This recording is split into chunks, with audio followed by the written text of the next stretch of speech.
acredito na minha geração. Fui escolhido para mudar essa nação. Eu acredito na minha geração. Fui escolhido para mudar essa nação. Eu acredito na minha geração. Fui escolhido para mudar essa nação. Eu acredito na minha geração. Fui escolhido para mudar essa nação. Eu acredito na minha geração. Fui escolhido para mudar essa nação. Eu acredito na minha geração. Fui escolhido para mudar essa nação. Eu acredito na minha geração. Fui escolhido para mudar essa nação.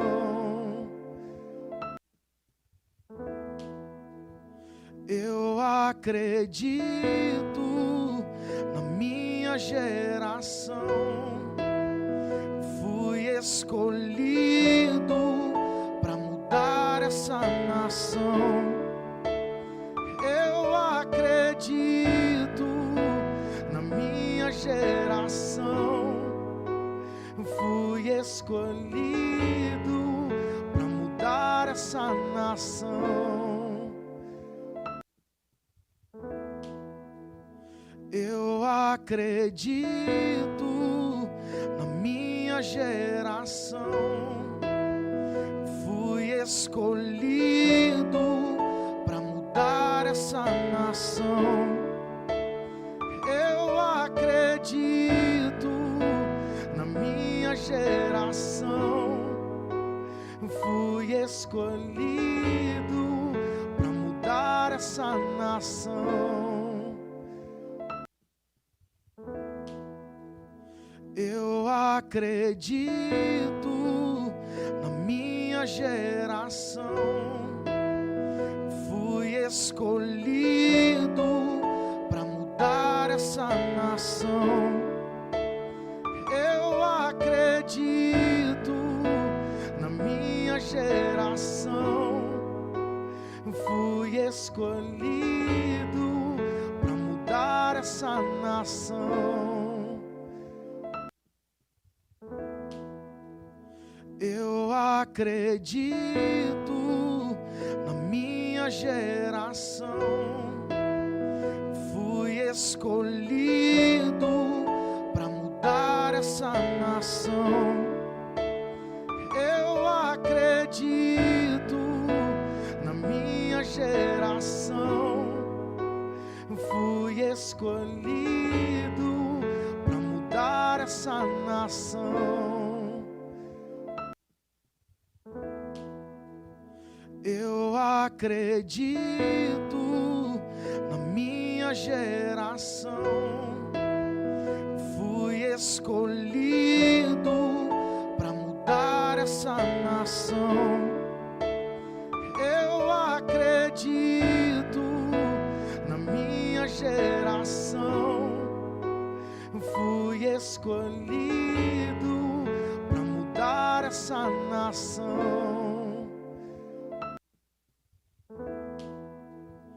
Eu acredito na minha geração. Fui escolhido para mudar essa nação. Eu acredito na minha minha geração. Fui escolhido para mudar essa nação. Eu acredito na minha geração. Fui escolhido para mudar essa nação. Eu acredito na minha geração. Fui escolhido para mudar essa nação. Eu acredito na minha geração. Fui escolhido para mudar essa nação. Eu acredito na minha geração. Fui escolhido para mudar essa nação. Eu acredito na minha geração. Fui escolhido para mudar essa nação.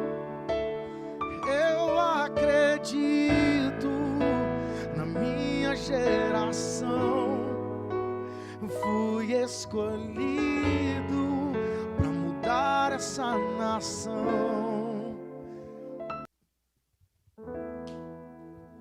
Eu acredito na minha geração. Fui escolhido para mudar essa nação.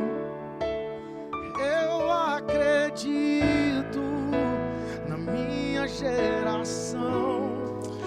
Olá, nação, eu acredito na minha geração. Estamos começando agora mais um episódio do Eu Acredito Podcast. Você que chegou em nosso canal pela primeira vez, é muito bem-vindo. Se ainda não é inscrito, aproveite já para se inscrever, deixe o seu like, compartilhe para mais alguém.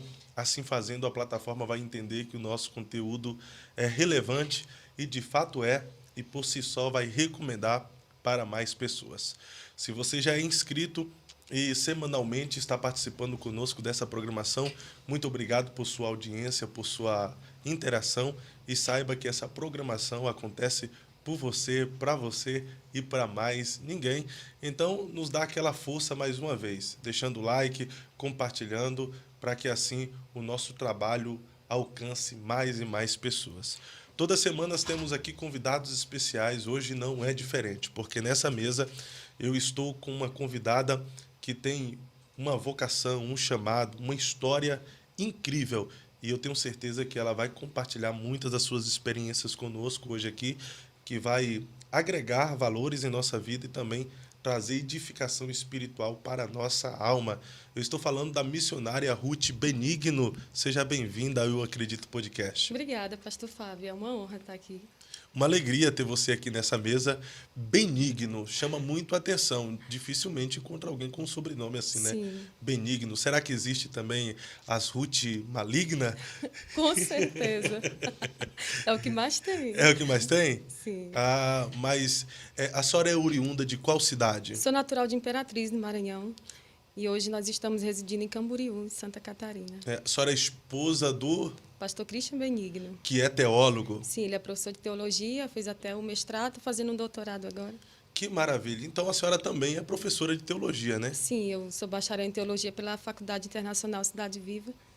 E estou estudando aí, estou aprendendo. Está aprendendo. Hoje vai ensinar para a gente aqui, né? Os nossos telespectadores querem aprender um pouco de teologia, querem aprender um pouco daquilo que Deus tem depositado na sua vida. Então, Amém. Fica livre para compartilhar conosco. Ruth Benigno é missionária, pregadora, cantora, bacharel em teologia pela faculdade. E como? Internacional Cidade Viva. Internacional Cidade Viva, professora de teologia e também escritora. E a Ruth, como pessoa, como ser humano, como é que a senhora se identifica? Eu sou uma serva, eu sou uma improvável. Como diria a Damares, eu sou um projeto falido que ele investiu. E tem construído a minha história pouco a pouco, passo a passo. Porque não era para eu ter sobrevivido. Eu sou filha única, sou filha adotiva, fui entregue à adoção com um dia de nascido. E até hoje a minha mãe biológica não sabe quem é o meu pai.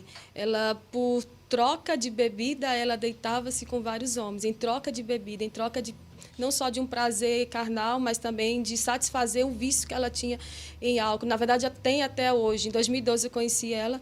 Quando eu conheci ela pessoalmente, eu vi que realmente Deus tinha um propósito na minha vida, em ter me tirado da convivência familiar, porque ela teve mais 5 filhos depois de mim, 2 vieram a falecer, e os 3 que estão vivos, tem o mais novo, que é uma pessoa de bem, mas os outros 2 é só a graça. Então a senhora é filha adotiva. Sou filha adotiva. Conheceu a mãe biológica recentemente? Conheci em 2012. Eu fiz uma viagem a Cametá, no Pará, e quando eu retornei, passei por Ananindeua, que ela mora até lá hoje, até hoje ela mora lá. E assim, foi algo assim bem marcante, porque quando eu encontrei, ela já estava na situação em que ela estava quando ela me gerou, ela estava embriagada. Então, assim, ela foi muito agressiva, eu demonstrei assim, muita vontade de aproximação, embora eu não tivesse aquele amor afetivo de filha com mãe, porque mãe é quem cria, pai é quem cria. E eu louvo a Deus, porque Deus me entregou a um casal que não tinha filhos. A minha mãe conta que até os 8 dias de vida, as pessoas diziam assim, mulher, tu pegou essa minha só para morrer na tua casa, porque ela disse que eu nem abri os olhos, nasci com uma fraqueza muito grande, tive problemas severos com anemia e ainda hoje faço alguns tratamentos, mas assim, Deus, aprove Deus, né, que eu não fosse entregue a um casal rico de bens financeiros, mas rico de caráter e de presença de Deus, que me criaram nos caminhos do Senhor, e eu posso dizer que eu sou crente de berço, sou cristã de berço, para a glória de Deus. E quando tu ficou sabendo que sua mãe biológica tinha te entregado à adoção? Eu fiquei sabendo por parte da família da minha mãe, né, desde muito criança. Porque eu chegava na casa deles, bença tia, bença tio, e as pessoas chegavam, os filhos deles, meus primos, eu dizia, sou primo. Não é primo, porque você não é do nosso sangue. Então, convivo com rejeição desde muito pequena, desde criança. Sabe, assim, a família do meu pai é uma família mais assim, dada, mais aberta para me receber, mas a família da minha mãe até hoje, assim, eu não tenho proximidade, não tenho contato, assim, com muitos, não porque eu não quisesse. Eu falo dos meus pais adotivos, né? Sim. Não porque eu não quisesse, mas também porque eles não queriam dar essa abertura para mim. Eu lembro que uma vez eu já era casada, eu fui em Goiânia, eu tenho uma tia lá, e quando eu fui me despedir, eu disse, bem, essa tia, ela tia? Então, eu convivo com rejeição desde muito pequena. Isso eu falo com tristeza, porque quem é entregue à adoção, eu sei que Deus está querendo escrever uma nova história na vida daquela pessoa, né? Uma história de vitória. Isso não vai também te evitar, te levar a não passar por problemas difíceis, né? De queda, de tropeço. Mas eu sei que todas as pessoas, todas as crianças que são entregues à adoção, Deus está permitindo que a partir daquela vida, a partir daquela nova história, daquela criança, com aquela família, seja construída uma história de vitória. Eu sei que hoje eu estou aqui por causa do meu pai e da minha mãe que me criaram. Meu pai, ele trabalha com construção civil. Sim. E ele sempre dizia em alguns lugares por onde a gente passava, olha, filho de pedreiro não estuda aqui, filho de pedreiro não come nesse restaurante, porque a gente tem assim, ele é uma pessoa muito humilde mesmo, e ele fala assim com muita, não para se rebaixar ou se inferiorizar, ele fala mesmo com humildade. Mas Deus fez coisas grandes já na vida da filha do pedreiro. Então, louvo a Deus pela vida deles. Se não fosse por eles, eu não estaria aqui hoje. Ô, missionária Ruth, é difícil quando criança ter essa percepção Sim. de rejeição, de desprezo. Às vezes eu tento buscar na minha infância se eu tive esse sentimento de rejeição e desprezo, às vezes por não ter tido um pai, porque eu não fui criado com o meu pai. O meu pai também faleceu, acho que eu era muito criança. Então passou a fase da infância, veio a adolescência. Eu comecei a me sentir assim, sem um pai, com a ausência do pai, a sofrer mais na minha mentalidade por conta de não ter tido uma presença paterna entre a adolescência e a juventude. Parece que faz mais falta isso aí. Sim. E aí a gente vai culpando. Cara, talvez se eu tivesse um pai na minha fase de criança, a minha realidade hoje seria outra. Diferente. Então pode ser que você, quando criança, não tenha tido essa percepção da ausência da sua mãe, ainda que você soubesse a condição que ela te deixou e acabou Sim. te dando para a adoção. E hoje, você como adulta, foi perceptível aí que você sentiu essa falta da sua mãe biológica, ter um carinho, ter um cuidado, ter um zelo, ter um amor maior por você. Quando criança, não tendo essa percepção, essa falta de uma mãe biológica dando carinho, amor, atenção, zelo por você, veio mais na adolescência, na juventude? Qual foi o momento em que você mais sentiu falta de sua mãe? Então, eu, na verdade, sinto falta de presença, de pessoas por perto. Por exemplo, eu nunca comemorei Natal com familiares. Eu nunca comemorei virada de ano com familiares, porque não tinha. Meus pais, eles não são festeiros, eles não gostam, assim, de abrir a casa para receber visita, porque não é da cultura deles também, eles não foram ensinados assim. Eu não tenho como exigir, por exemplo, de você algo que você não pode me oferecer. Então, assim, se você não tem essa criação, se você não foi criado dessa maneira, por exemplo, eu tenho uma tia que todos os dias ela manda mensagem para mim: bom dia, virtuosa, a irmã do meu pai.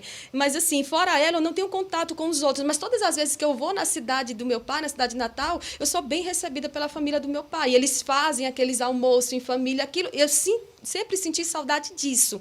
Eu não sentia saudade em específico de tipo assim, eu tenho essa mãe, mas eu queria ter essa. Não, eu não sinto saudade, porque, assim, o contexto sobre o qual eu fui entregue à adoção pela minha avó biológica é porque ela sabia que uma mulher que não sabia quem era o pai biológico da filha, ela com certeza não seria uma boa mãe. Entende? Então, assim, quando eu nasci, com um dia de vida, fui entregue à adoção, hoje os meus irmãos, quando me procuraram, eles tentam construir uma narrativa. A nossa mãe é inocente. A nossa mãe, ela não tem culpa. A nossa mãe é uma coitada que passou por muitas lutas, mas eu também já passei por muita coisa. E jamais abandonaria um filho, eu jamais seria irresponsável a esse ponto de não dar ao meu filho o direito de saber quem é o pai ou de conviver com ele. E isso desenvolveu um trauma em você, né? Sim, eu tenho alguns gatilhos, alguns bloqueios. Por exemplo, hoje eu estou em Santa Catarina com minha família. A gente costuma comemorar essas datas festivas só entre nós. A gente também não tem muitas amizades. Na verdade, hoje, eu penso que as amizades elas estão muito mais levadas por aquilo que você pode me oferecer. Porque eu vejo que, como a Bíblia fala, quem tem condições, quem tem bens, ele tem muitos amigos. Mas algumas pessoas que são menos favorecidas ou que talvez não tenha algo a te dar, elas em algum momento elas vão ficando... Isso pode ser também um gatilho, isso também pode ser um trauma, pode ser um bloqueio da forma como eu fui criada lá atrás, porque a gente não foi aquela família que viajava, que tinha férias, que ia fazer... Não, a minha mãe sempre foi uma pessoa mais fechada, mais de dentro de casa, mas com 3 anos de idade me colocou no vocal infantil e ali eu desenvolvi a parte do louvor e eu passei por todas as áreas possíveis ali da igreja, vocal infantil, de jovem, de senhoras. E se existe algo que eu tenho no meu coração, a certeza que eu tenho no meu coração é essa. Eu posso perder amigos, posso perder pessoas, como eu nunca tive, né? Eu nunca tive hoje eu estou no meu 2º casamento, passei por um divórcio que me machucou demais, mas, assim, também não tenho, nesse contexto atual, eu não tenho o que eu gostaria de ter, né? Que é essa proximidade familiar. Mas eu sei que se eu perder tudo isso, se eu tiver a presença do Senhor é suficiente, porque todo homem tem dentro de si um vazio do tamanho de Deus. Então, o Senhor, Ele tem me preenchido. A presença do Senhor tem feito a diferença na minha vida. Dentro dessa abordagem, desse tema aí sobre traumas, você se sente sarada hoje por tudo que você passou, por tudo que você viveu, dentro desse contexto familiar de rejeição, de desprezo, de não ter a sua mãe biológica consigo?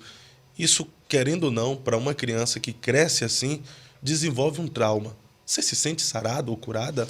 Ou a cura...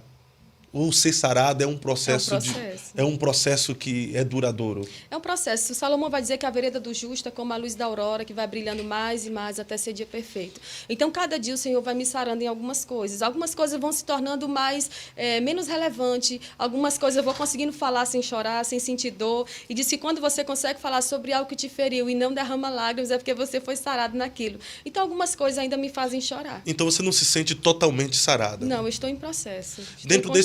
Dentro desse processo aí, na sua análise, vivendo essa realidade, quais caminhos para ser sarado dos traumas? É lançando tudo aos pés da cruz de Cristo. Não adianta desabafar, não adianta brigar, não adianta contender. Eu tenho um tio biológico que me procurou, a minha primeira filha tinha 2 anos. Esse tio procurou e todos os anos ele ia à minha cidade, ele ia me encontrar, ele ia fazer uma visita para nós. E recentemente eu vou estar indo ao Pará em outubro e eu entrei em contato com ele e falei: estou indo ao Pará, eu gostaria de lhe fazer uma visita. A esposa dele mandou uma mensagem para mim: eu não quero que você venha nos visitar. Então, isso fere, isso machuca a gente não entende. Eu não entendo o porquê de algumas rejeições, eu não entendo o porquê de algumas coisas que eu passei. Mas um dia o Senhor esclarecerá. E como lidar com a rejeição, o desprezo? Geralmente, quem vive estes sentimentos que machucam, que ferem, talvez é que tenha a resposta, né? Sim.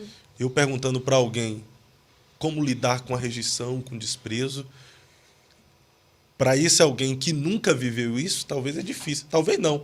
É absolutamente difícil ele responder, até porque a resposta dele será bem superficial, não com propriedade. Agora, quem viveu e quem vive essa realidade é mais fácil de responder. Como lidar hoje com a rejeição, com o desprezo das pessoas? Então, eu busco essa suficiência só vem em Cristo mesmo. Para mim, no meu caso, é só em Deus que eu encontro essa plenitude, esse saciar. Porque todos os dias é um dia em que eu levanto e digo assim, Senhor, hoje eu não vou pensar nisso, eu não vou me preocupar com isso, eu não vou me importar com isso. Eu já cheguei a dizer que tem pessoas que vêm ao mundo não só para sofrer, como é uma frase que minha mãe biológica usa muito hoje. Eu vim ao mundo só para sofrer. Não, eu não creio nisso. Eu creio que Deus ele tem o seu caminho na tormenta. Eu creio que Deus ele faz com que tudo coopere para o nosso bem. Eu não tenho como falar para uma mulher ferida hoje, que vem de uma série de agressões do marido, de uma série de traições, que ela vai superar isso se eu não tiver passado por isso. Esses dias eu estava na igreja, sentada ao lado da esposa de um pastor, e um pregador dizia, eu gostaria de construir uma narrativa aqui para vocês e dizer, eu fui no mundo, passeei, eu caí, eu usei drogas, mas hoje eu estou aqui. Mas eu nasci no berço evangélico, esse pregador dizendo, eu nasci no berço evangélico, sou crente até hoje. E ela olhou para alguém e disse assim, esse é o verdadeiro testemunho. E eu não creio assim. Vai dizer isso para a mulher samaritana, vai dizer isso para Maria Madalena, vai dizer isso para tantas outras mulheres e tantos casos de pessoas que estão passando por situações difíceis, vivendo com rejeição, vivendo com tantos traumas, que esse testemunho dela não é válido. É válido sim, porque o Deus que levanta alguém e faz ele caminhar a vida toda com ele, uma vida de fidelidade e nunca cair, é o mesmo Deus que permite que alguém seja encontrado lá dentro da prisão. É o mesmo Deus que arranca alguém lá do fundo do poço. É o mesmo Deus que pega o improvável e faz com que ele seja honrado. As 5 mulheres da genealogia são 5 mulheres improváveis, que Deus que elas entraram na genealogia por um ato de misericórdia de Deus. Perfeito. Tendo uma mãe biológica não presente, sendo adotada, sofrendo rejeição, desprezo, nesse contexto assim, sendo ferida, você viveu e cresceu em um lar cristão. Sim. Como manter-se de fé em fé, de glória em glória, manter a postura, crendo em Deus, indo para a igreja, servindo ao Senhor com alegria, vivendo em um contexto como esse, tão difícil, tão desafiador? Porque geralmente as pessoas se revoltam. A minha mãe não se importa comigo. Eu estou numa família que ainda que eles são bons comigo, mas os meus parentes que não são de sangue, eles me rejeitam, eles me desprezam. Sabe de uma? Vou chegar até uma certa idade, vou abandonar pai, mãe adotivo. A minha mãe já me entregou para pessoas que ela mal conhecia. Enfim, vou me revoltar com a vida. Como?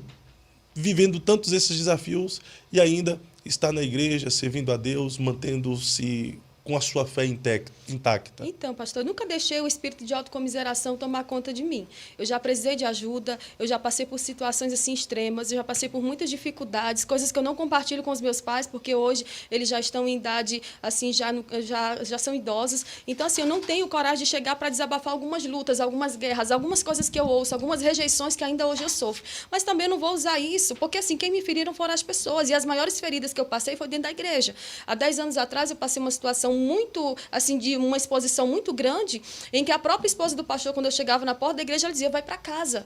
Ela olhava para mim, julgava minhas roupas, ela olhava para o meu cabelo, que na época eu era loira, porque eu gravei, a primeira vez que eu vim em Curitiba foi em 2011, eu vim fazer um projeto, eu vim fazer a gravação de um CD, e o maestro falou, olha, no nosso cast nós não temos uma cantora loira. Seria interessante, de repente, se você tiver aberto, então eu fiz. Ela olhava para mim, no meio das pessoas, e disse, isso aqui é ridículo. Por que você faz isso? Olha, gente, não faça isso, não use não se vista dessa forma, porque assim, tem gente que julga a tua caminhada, mas ele não sabe como é que está dentro da tua casa. Nunca se dispôs, nunca te fez uma ligação, mas está sempre disposto a apontar o dedo e a fazer uma crítica construtiva. Só que eu nunca olhei para esse lado, eu nunca olhei para o lado, não vou me vitimizar, eu não vou ficar aqui parada por isso e não vou deixar Jesus porque alguém me feriu. Graças a Deus, isso não vem de mim, isso é uma maturidade que o Senhor me deu para que eu não paralisasse, porque já era para eu ter surtado, porque assim, eu passei pela síndrome do pânico, passei pela depressão, tudo por causa de problemas com rejeição. rejeição. Quando eu casei pela segunda vez, alguém da família do meu esposo disse assim, você dizia que ia casar com uma mulher linda, você casou com uma mulher horrorosa, com uma história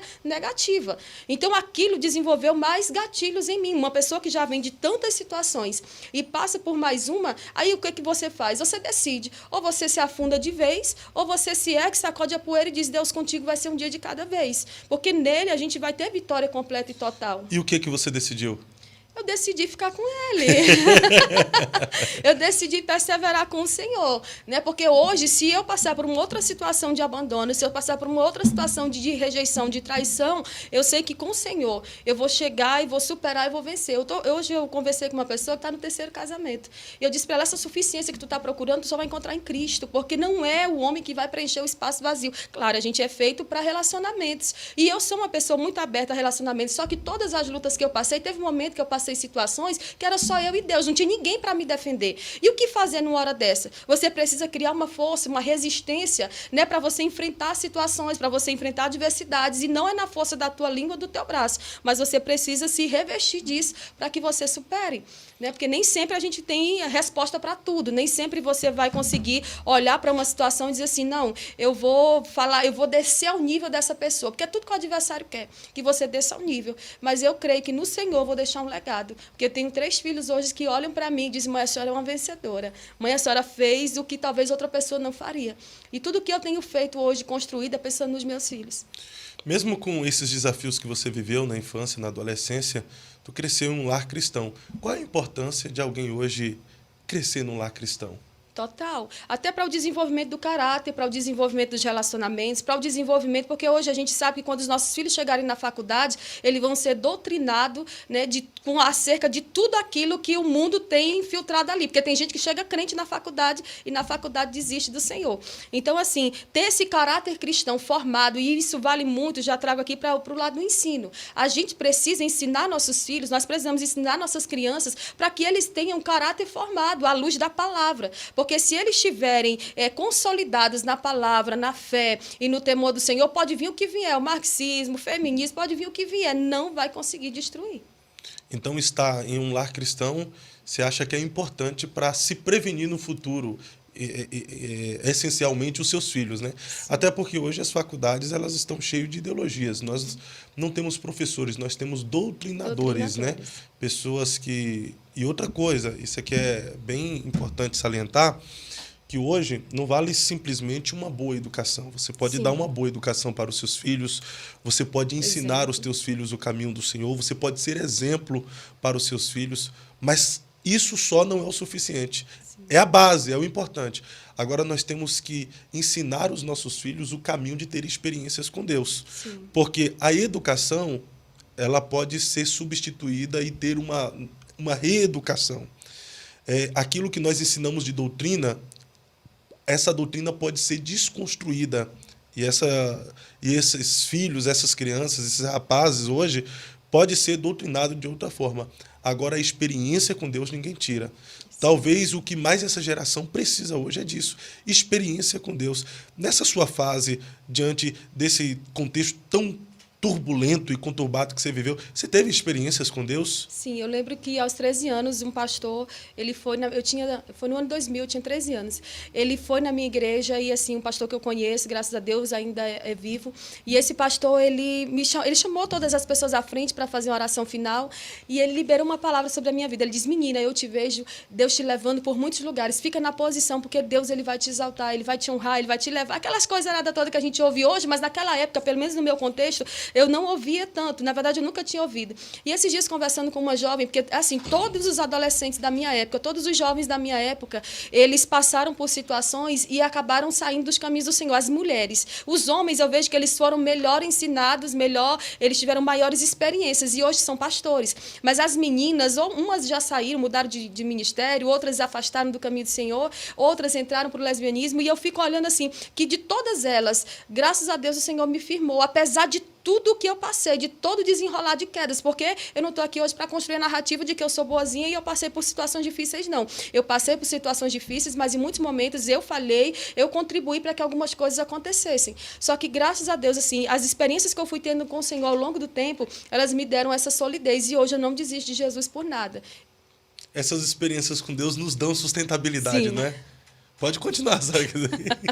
Então, essas experiências, elas nos levam a ficar firme quando chega o dia mau, quando o vento contrário sopra, porque o dia mau chega sem aviso prévio. Então, se hoje você não espera que amanhã você vai passar por uma situação de exposição, hoje você não espera que amanhã alguém venha falar de você de forma indevida, porque os maiores traumas, eu repito isso, os maiores traumas que eu passei foram no contexto de igreja. As maiores coisas envolvendo o meu nome, as maiores situações, por exemplo, uma mulher hoje que se veste, que se comporta de uma forma, que anda sem o marido, hoje eu não aconselho ninguém a fazer isso. Porque se você for viajar e chegar em lugares e andar sem o seu marido, você está de uma certa forma exposta. E as pessoas, elas vão construir o que elas quiserem em cima de você. Porque na maioria dos casos você vai passar por assédio, você vai passar por situações constrangedoras e talvez até por você se calar, alguém vai chegar para te expor e dizer, não, é ela que é errada. Então, se você não tiver firmado no Senhor, se a tua fé, como diz o hino, não tiver firmada em Cristo, você vai chegar um momento e vai dizer, não, eu vou largar tudo pro alto, que isso aqui não é para mim, não. Então você disse que as suas maiores humilhações foram dentro de um contexto igreja. Sim. Porque assim, pastor... Mas como assim? A igreja é um lugar de pessoas que estão buscando a santificação, buscando aprender com o Senhor, buscando a ser manso, a ser humilde. E dentre todas as palavras de Cristo, as que mais se destaca é a busca pela humildade, o ser manso, é tratar o próximo como você gostaria de ser tratado. Então, como dentro de um contexto igreja, a senhora sofreu as maiores humilhações? Porque eu sempre convivi em igreja. Eu lembro que na minha infância nem televisão a gente tinha. Até hoje a minha orelha não é furada, porque o nosso ministério, a Assembleia de Deus lá no Maranhão, a gente ainda tem a tradição dos usos e costumes. Eu não estou dizendo que isso é pecado, mas eu estou dizendo que eu fui ensinada assim, né, como diria o pastor Marco Feliciano. Então, essa passadeira também aí só tinha que tirar, né? Não. A diadema. Antigamente não podia, né? Não, mas a dracma, a mulher das dracmas, a dracma ela poderia ser um colar ou uma diadema, né? É. Com as dracmas. Não, mas conforme a doutrina da sua igreja também não podia, né? Não, a diadema não tinha nenhum problema, não. Mas, enfim, assim, nesse contexto, o que eu fazia? Eu ia para a escola, ia para a igreja e ficava em casa. Eu não tinha lugares para sair, para passear com amigos, enfim. Então, o que acontece? Todas as maiores situações de humilhação, por exemplo, quando eu era criança, eu cantava num tom muito, muito agudo. Então, algumas pessoas diziam, tu não sabe cantar. Então, quando eu comecei a pregar, não, mas a tua pregação, tu usa esboço, porque até isso o povo fala, né? E principalmente as pregadoras, há uma competitividade muito grande no nosso meio. Não, você usa esboço, eu não uso, eu vou na unção do Espírito. Amém, se você não usar, se você tem uma mente boa, se você tiver assim, uma capacidade de memorizar, tudo bem, mas há alguém que usa esboço, né? Há quem usa esboço, há quem defenda o uso do esboço. Então, até por essas mínimas coisas, você acaba sendo criticado, por você, às vezes, ficar mais preso ali à palavra, ao texto, ao contexto do que a Bíblia está dizendo e tanto para o lado da operação dos dons, da manifestação dos dons do Espírito, porque Deus usa cada um na sua individualidade. Então, não é todo culto que eu vou pregar hoje que eu vou ser usado em profecia para alguém, que eu tenho que descer de cima do púlpito. Já preguei em igrejas que, quando eu entreguei o microfone, a pessoa olhou para mim e disse, só isso? Como se a palavra não fosse suficiente, né? Como se eu tivesse que fazer. E assim, eu lembro que nesse mesmo lugar, eu chamei as pessoas à frente, ela disse, não, chama de novo. Então, assim, a gente às vezes fica sem entender. Então, como eu vivia em ambiente de igreja, as maiores dores e lutas e aflições que eu passei, assim, nesse contexto assim, pessoal, de feridas na alma, foram também ali, com as pessoas ali. Porque a igreja tem dois lados, duas vertentes. O joio e o trigo está ali.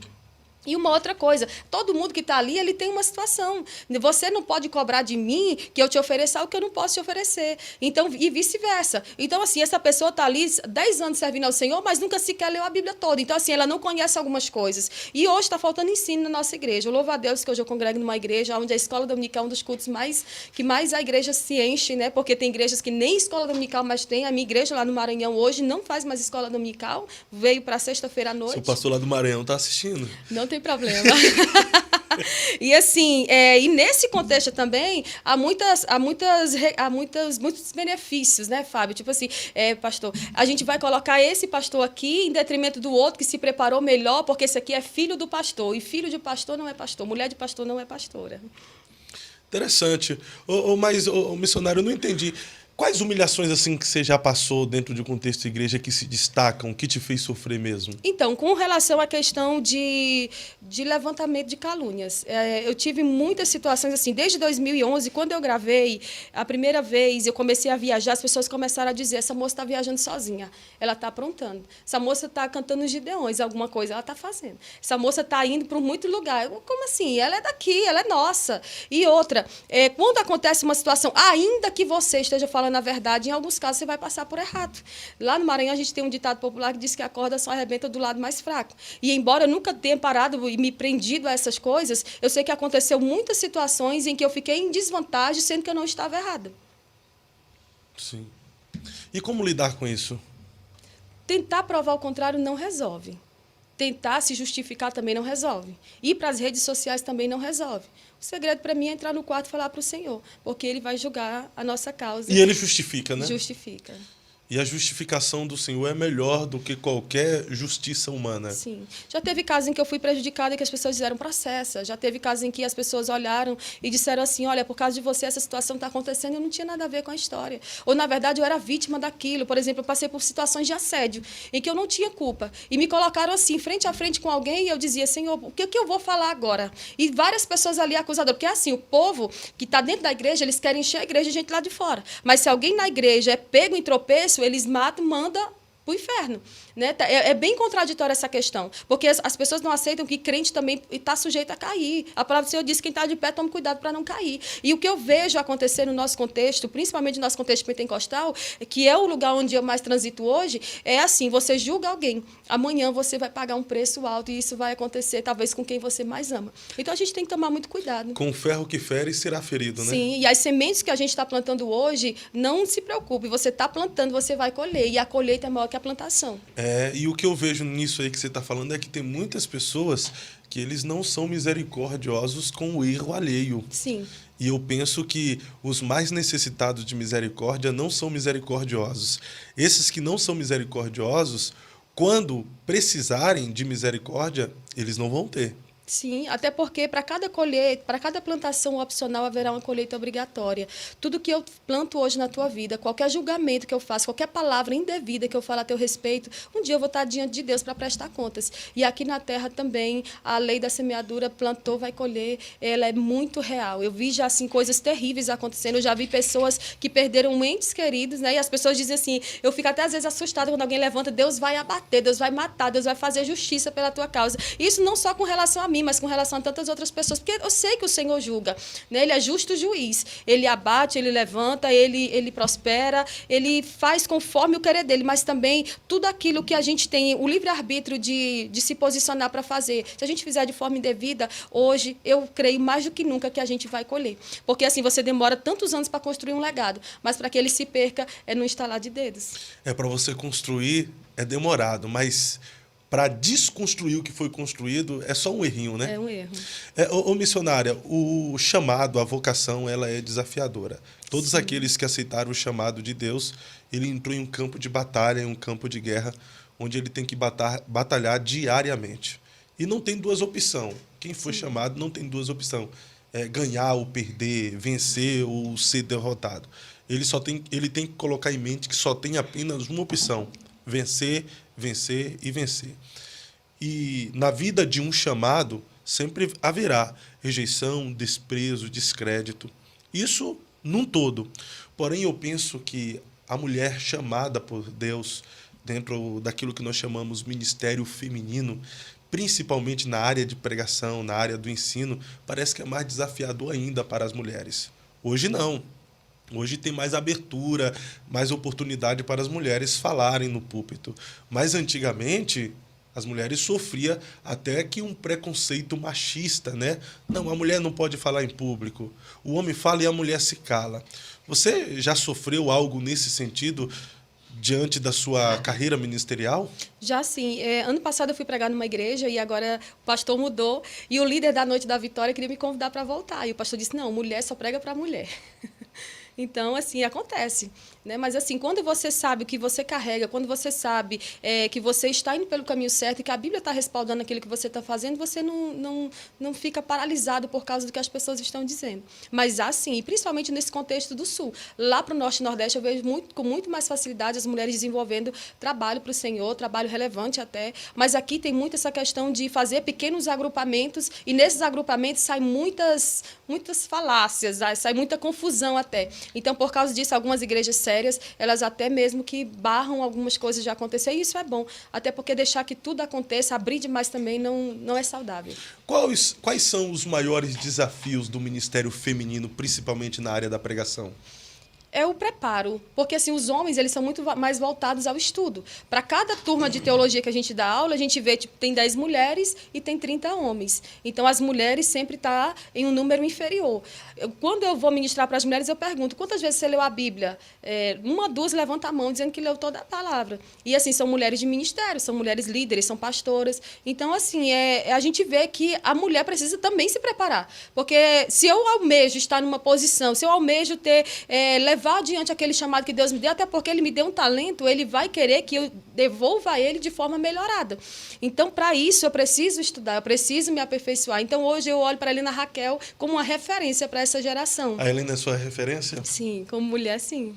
Uhum. Porque ela é uma pregadora, ela é uma ensinadora, ela é uma estudiosa. Mas nós temos mulheres anônimas. Tem a Sara Alice Cavalcante, que ela é uma doutora em estudo judaico. Você não ouve falar nela. Tem a Ruth Salviano, que é uma grande escritora e historiadora também sobre a história da igreja, principalmente sobre a relevância das mulheres na história da igreja. O meu TCC foi com base nas principais contribuições das mulheres na história da igreja brasileira. Eu vejo os fundadores da Assembleia de Deus, Daniel Berg e Gunnar Wingren. A gente vê a história de Frida Wingren. Quando você vai ler a história dela, você chora. Porque ela era intérprete, ela era tradutora, ela era escritora de jornal, do jornal que tinha na época, ela traduzia hinos, ela também compunha hinos, e os homens, enquanto ela produzia para o reino, os homens estavam ali entre si disputando, ela não pode. Ela entrava nos presídios para evangelizar, fez tanta coisa relevante, mas o que é que... Não, isso aqui não pode. A mulher não pode fazer isso, ela está fazendo algo que não foi chamado para ela fazer. Eu vejo que tem lugares que não é para a mulher estar, tem posições que nós não devemos ocupar. A Bíblia não dá respaldo para algumas posições da mulher no ministério. Pastora? Então, ministério pastoral bíblico é masculino. Mas, assim, isso não nos impede de desenvolver algumas coisas para o Senhor. Você não concorda que mulheres também podem ser pastora? Então, a Bíblia não me dá base para isso. Eu não encontro. Paulo vai dizer que o bispo, quem anseia o episcopado, excelente coisa almeja, e ele vai falar as qualidades do homem para o ministério e não da mulher. Nesse contexto de pastor, porque há uma diferença entre pastorear a igreja e entre você desenvolver algumas outras coisas para o Senhor. Por exemplo, quando a Bíblia vai falar de Priscila e Áquila, ela vai falar que Priscila ela evangelizou Apolo. Quando a Bíblia vai falar sobre Júnias, há um debate ali se Júnias era homem ou se era mulher, vai falar sobre Febe, vai falar sobre diaconisas, vai falar sobre apóstolos, mas a Bíblia vai dizer que todas essas ocupações eram ocupações de serviço, eram ocupações ministeriais, mas de servir. Diácono serve. A diaconisa foi chamada para servir. Aí, quais são as bases hoje que eu vejo para a defesa do ministério feminino? Mas Deus levantou Débora num tempo em que os homens estavam se acovardando e deixando de fazer o que eles deveriam fazer. O Senhor levantou... não, mas Raquel era pastora. Eu já cheguei a ouvir isso. Na defesa do ministério pastoral feminino, a gente ouve tudo. Aqui também depende... a gente tem que analisar o que foi falado, o texto e o contexto, Sim. E também a cultura, né? A cultura judaica... ela sempre pegou um pouco pesado nas questões das mulheres e o público, né? Sim. A mulher vira público ou sobressair ao homem. Então, nessa questão da cultura, Paulo ele estava muito correto naquilo que ele fala. Sim. Só que hoje, na cultura que nós vivemos, vamos analisar, existem mulheres, não generalizando, mas existem mulheres que ela pastoreia melhor do que muitos homens. Elas têm um ministério de liderança, né? Existem mulheres que ensinam melhores do que muitos homens. Mas ainda assim a Bíblia não está dando respaldo, porque assim, o pastoreado e o pastoreio são duas coisas diferentes. Nós somos chamadas a manter esse pastoreio. Em que aspecto? Tito vai dizer que as mulheres, Paulo escrevendo ali a epístola para Tito, ele vai dizer que as mulheres elas mais velhas devem ensinar as mulheres mais novas.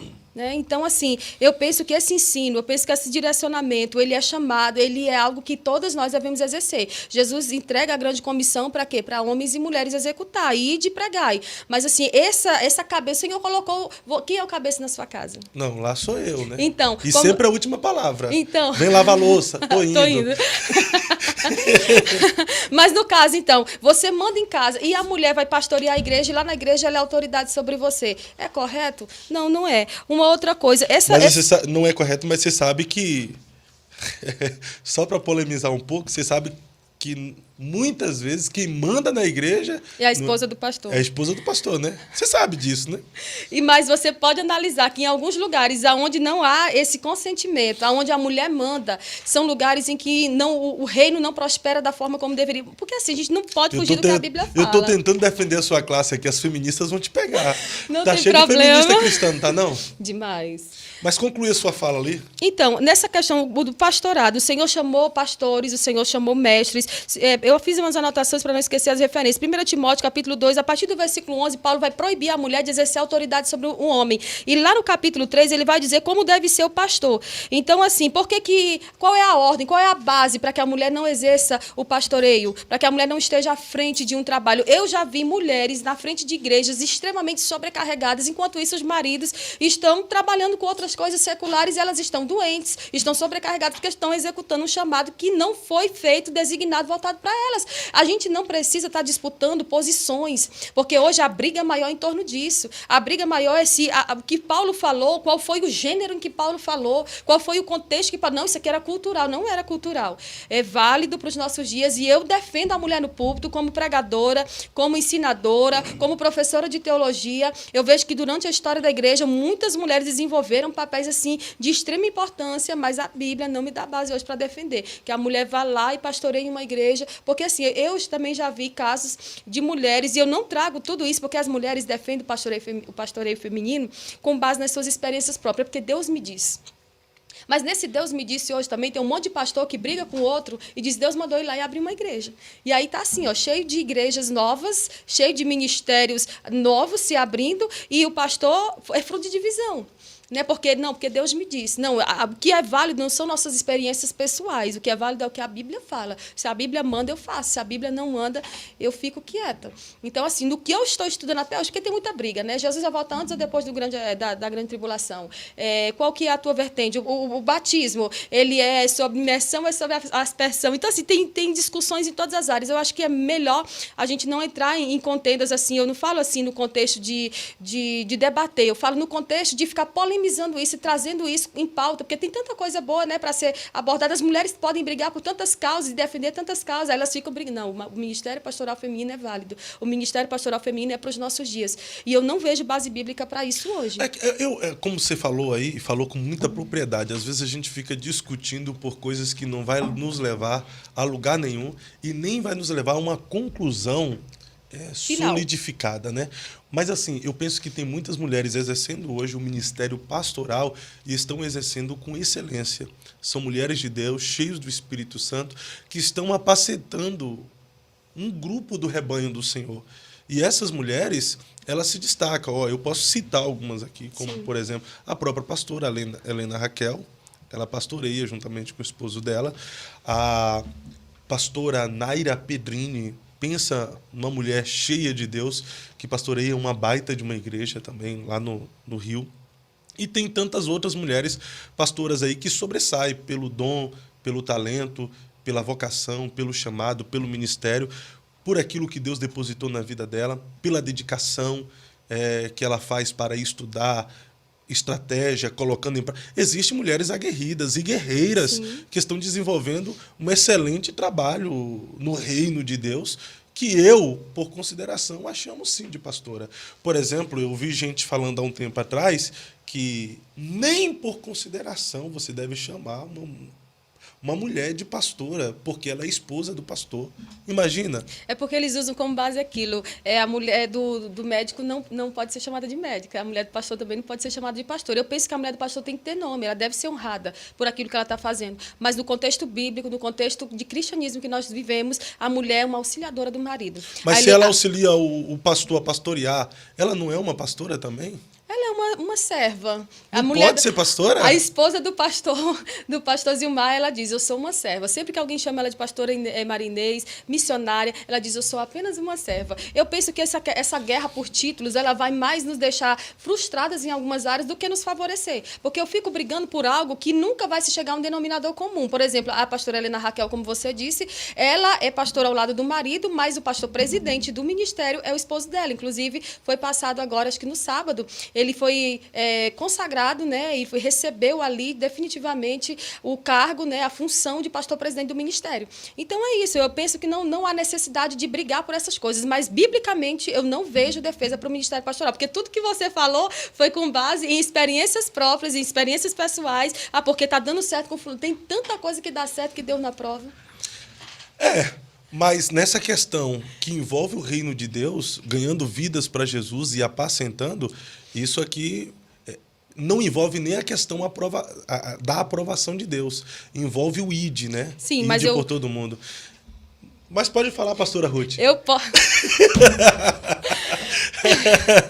Olha, eu posso pregar, eu posso ganhar almas para Jesus, eu posso fazer tudo. Não preciso ficar disputando eu vejo a disputa pelo título muito assim maior do que necessariamente o serviço que eu estou desenvolvendo. Mas eu particularmente não vejo nessa questão de mulheres ser pastora elas disputando pelo título, não. Mas hoje... geralmente eu vejo brigas teológicas Sim. de pessoas que defendem, dizendo, e é fato isso, a Bíblia não vai nos dar referência, eu não tenho Sim. nenhuma referência bíblica aqui para dizer que o ministério pastoral feminino é bíblico, a gente não tem. Porém, a gente compreende que dentro da nossa cultura existem algumas mulheres que estão pastoreando e elas estão desenvolvendo esse trabalho com excelência. E não é pecado o que ela está fazendo. Então, se for pecado... essas pastoras que estão desenvolvendo um grande trabalho para o reino de Deus, elas vão perecer no inferno porque se auto-intitulam pastoras? Não, eu não estou falando acerca disso. O que eu digo é o seguinte, o que a Bíblia fala, 1 Pedro, capítulo 5, a partir do versículo 1, Pedro vai falar aos presbíteros. Tito, capítulo 1, o capítulo inteiro é voltado a falar sobre o perfil do homem no ministério. Eu volto para o que...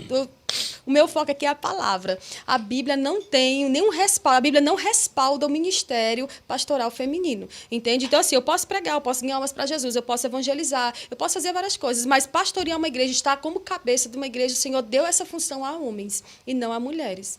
Como você é machista? Não sou machista. Pelo amor de Deus.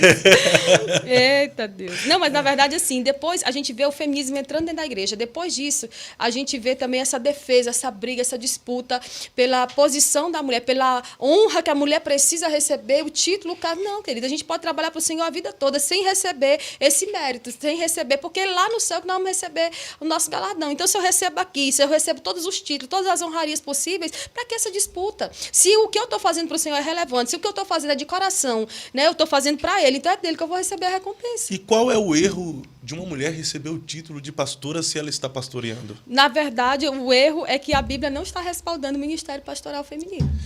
É isso aí, gente. Eu estou aqui na mesa com a missionária Ruth Benigno. Estamos conhecendo um pouquinho da sua história e também sendo abençoados por Deus através de suas experiências e das suas informações, do seu conhecimento, daquilo que Deus tem depositado na vida da serva do Senhor.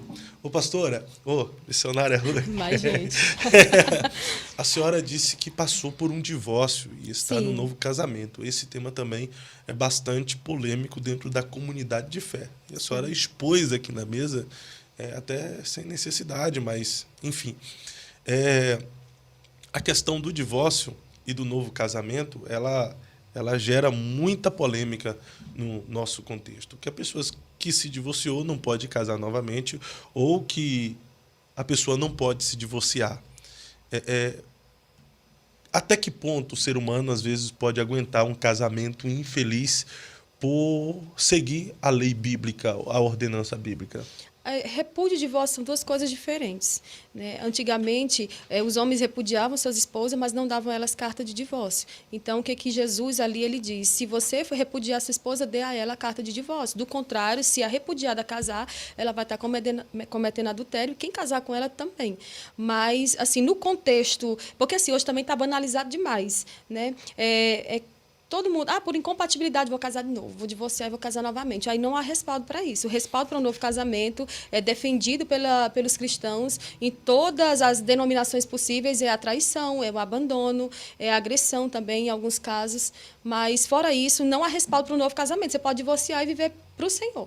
Né? Mas, assim, um respaldo para um novo casamento, no meu contexto, é o seguinte: eu saí de casa aos 17 anos, né? Quando eu entrei ali na fase da rebeldia, ali da adolescência, eu olhava para a minha mãe que dizia, você vai ficar dentro de casa, a igreja, a casa... eu disse, não, então vou morar sozinha. Então, eu saí de casa, fui morar sozinha e, logo em seguida, eu casei com esse rapaz que eu namorava com ele, era um amigo de escola, que fomos namorando e casamos, enfim, tive 3 filhos, passei por 13 anos de casamento. Eu fui muito agredida no meu casamento. Então, assim, quando aconteceu a primeira vez, hoje o conselho é para todas as mulheres é o mesmo. Aconteceu a primeira vez, separe. Ou então viva debaixo desse jugo. Porque muito dificilmente um homem que agride uma mulher, ele vai reconhecer que ele que está errado. Na maioria das vezes, a mulher está certa e ele diz, eu estou fazendo isso por causa de você mesma. Então, assim, eu passei por situações, assim, extremas. Por que hoje eu digo para você que eu não pego tudo isso para me vitimizar? Porque eu poderia ter parado ali. O meu ex-marido, ele não era crente. Ele não queria servir ao Senhor. Ele ia para a igreja por muita insistência e importunação. A Bíblia diz que a mulher sábia vai ganhar o marido sem palavras, mas esse contexto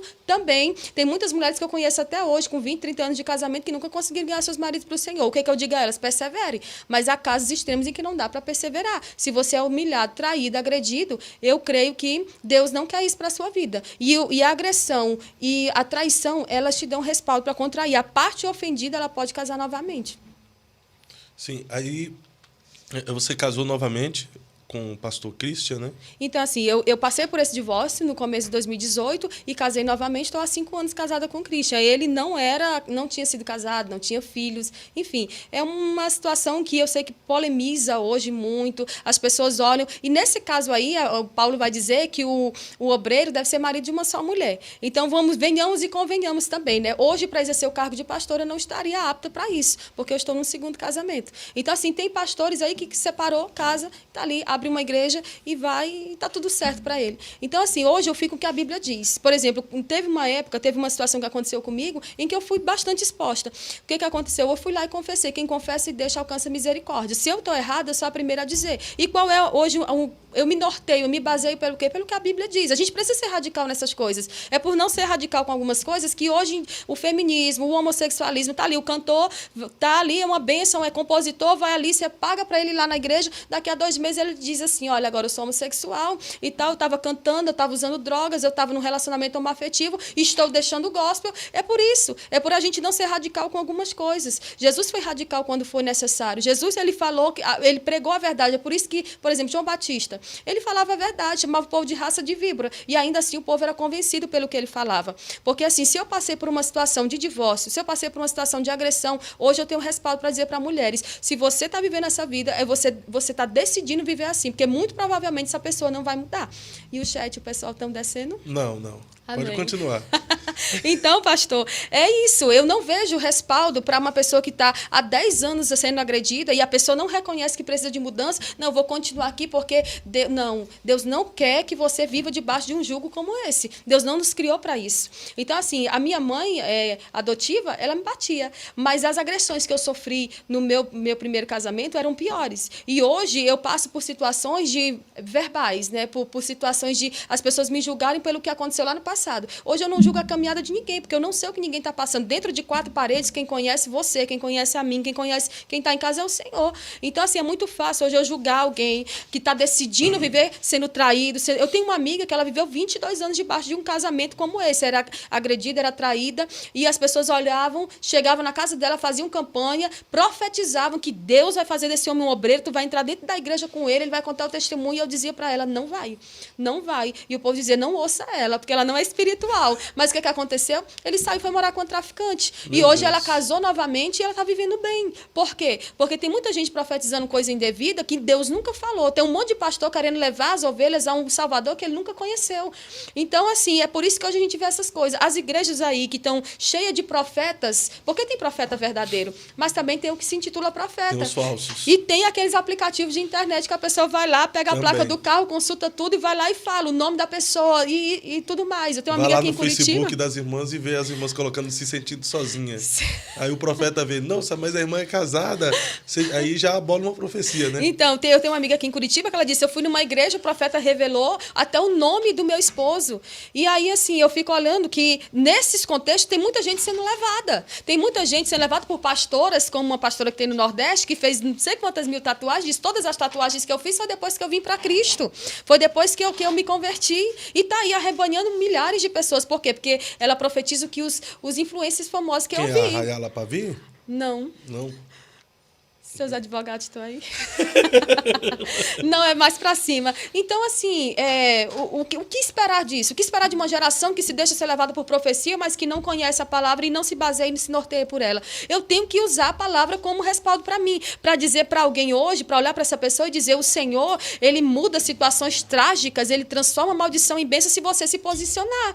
Porque é necessário se posicionar, reconhecer, não, eu caí, eu falhei. O que o Senhor vai dizer a uma das igrejas ali em Apocalipse? Lembra-te de onde caíste e te arrepende. Então, eu tenho que me lembrar, não foi o pastor que me derrubou, não foi a situação que me derrubou, não foi o assédio que me derrubou. Sou eu com as minhas próprias atitudes. Se eu decidir cair, eu vou cair e vou ficar ali, naquele espírito de autocomiseração, de vitimismo, porque tem gente que ama se vitimizar. Verdade. Pega e constrói a narrativa de um testemunho, tem uma pessoa que eu conheço que construiu um testemunho. Eu sou uma ex-traficante. Mas hoje ela está dentro da igreja destruindo a vida de um monte de gente. Porque para ela ninguém presta, só presta quem é amigo. Ela destrói assim, a imagem das pessoas, ela destrói. E outra coisa, quem tem chamado, ele pode ter em alguns momentos a sua vida atrapalhada pelas pessoas, sim. Porque o que uma imagem, como disse o pastor Marco Feliciano aqui, o que uma fofoca, o que uma palavra maldita a teu respeito não é capaz de fazer acerca da tua vida.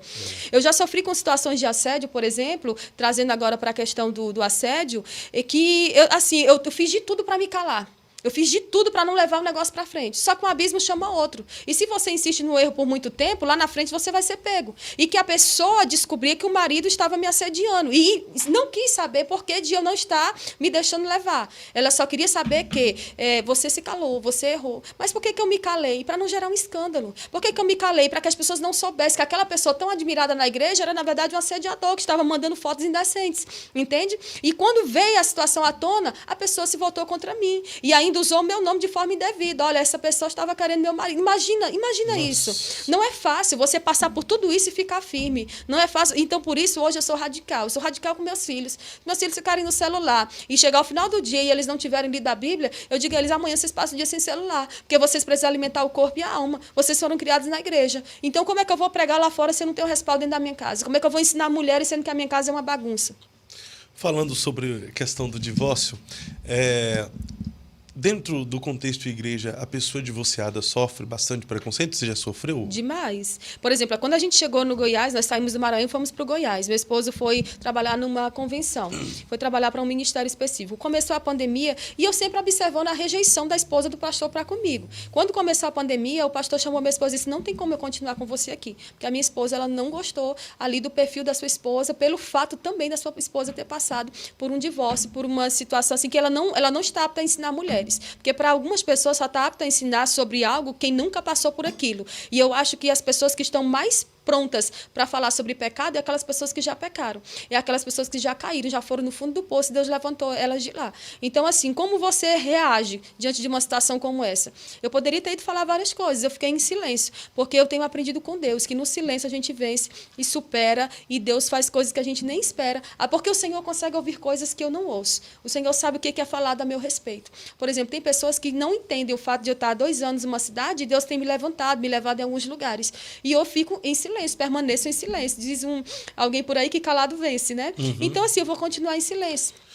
Existem muitas pessoas que hoje estão vivendo essa realidade, Ninguém casa para se divorciar. Não. Cara, nenhum cristão, alguém que tem princípios bíblicos que para eles são absolutos e inegociáveis, a ponto de eu conhecer pessoas que após o divórcio entraram em depressão. Sim. Mas não simplesmente porque sentiu falta da pessoa que convivia com ele, e sim por conta dos princípios que ele carrega. Existem pessoas que, por se divorciarem, achou que não tinha mais salvação para eles.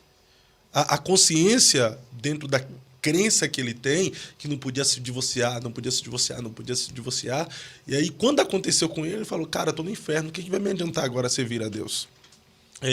Eu conheço também uma pessoa que uma vez eu indiquei uma pregação para eles assistir, e o pregador era muito radical nessa questão do divórcio e do novo casamento. E eu não sabia que esse casal, eles estavam em um recomeço familiar, né? Os dois tinham se divorciado e agora eles estavam em um novo casamento. E aí eu indiquei uma pregação. Cara do céu. Aí eu fui assistir a pregação depois, que eles me falaram, na verdade foi a senhora, ela chegou para mim e falou bem assim, então não tem mais jeito para mim? Eu tô no inferno, já era? Aí eu tive que procurar uma outra pregação para indicar. Eu tinha indicado uma pregação do Paulo Júnior, sabe? Do Paulo Júnior. Mas logo dele. Nossa! Ele é bem radical com relação a isso. Na época eu assistia muitas pregações do Paulo Júnior e eu tinha indicado para eles. Aí ela falou, então não tem mais jeito para mim. Eu falei, não é assim, mas também tem a graça de Deus e tal. Sim. Porque a gente também não pode dar abertura, né? Até porque a graça de Deus não é autonomia para pecar. A graça de Deus é força que nos ajuda a vencer o pecado. Mas voltando, ninguém casa para se divorciar, ninguém casa para falar, é só um momento, depois eu vou largar. Todos nós que estamos dentro de um contexto igreja, com princípios, valores que para nós são absolutos e negociáveis, casamos para viver a vida toda. Mas tem os incidentes, tem as contrariedades no meio do caminho que leva a essa realidade que você viveu. E talvez muita gente que está nos acompanhando hoje está vivendo essa realidade. Pô, não casei para divorciar, mas divorciei. Mulheres que estão divorciadas aí hoje. Como lidar com o divórcio? Você, durante esse período, estando em um contexto cristão, evangélico, hoje como pregadora, como ensinadora, o que você diria para as pessoas que, sem querer, aconteceu o divórcio e hoje estão nesse dilema, estão nessas crises existenciais, nesses conflitos na alma por conta do divórcio? Cada contexto precisa ser analisado. Se você foi abandonada, se você foi traída, porque assim, a traição, ela se dá quando acontece o flerte. O que é que Jesus diz? Quem olhar para uma mulher e no seu coração intentar ou cobiçá-la, já cometeu adultério com ela. O adultério é cometido entre duas pessoas, então é um flerte ali. Você flertou e a pessoa, ela se deixou levar também e ela correspondeu. Então, assim, cada contexto deve ser analisado dentro daquilo que realmente aconteceu. Você foi traída, você foi humilhada, você era agredida, ou você simplesmente deixou de amar essa pessoa porque essa pessoa não te correspondia sexualmente. Cada contexto tem que ser analisado. Por quê? Porque na medida que eu vou comparar a minha história com a outra, eu tenho que entender que quando eu caso com alguém, são dois pecadores, são duas histórias diferentes. São duas pessoas com as suas manias, com os seus traumas, com suas lutas, que estão entrando ali para fazer dar certo até o fim. E quando tem filho, se torna pior ainda. Então, assim, hoje eu estou aqui porque eu creio que o Senhor, Ele não vai me lançar no inferno pelo fato de eu ter passado por um divórcio. Até porque, ainda que você tenha casado novamente de forma indevida, o Senhor, Ele é poderoso para te perdoar. Qual é o único pecado que não tem perdão?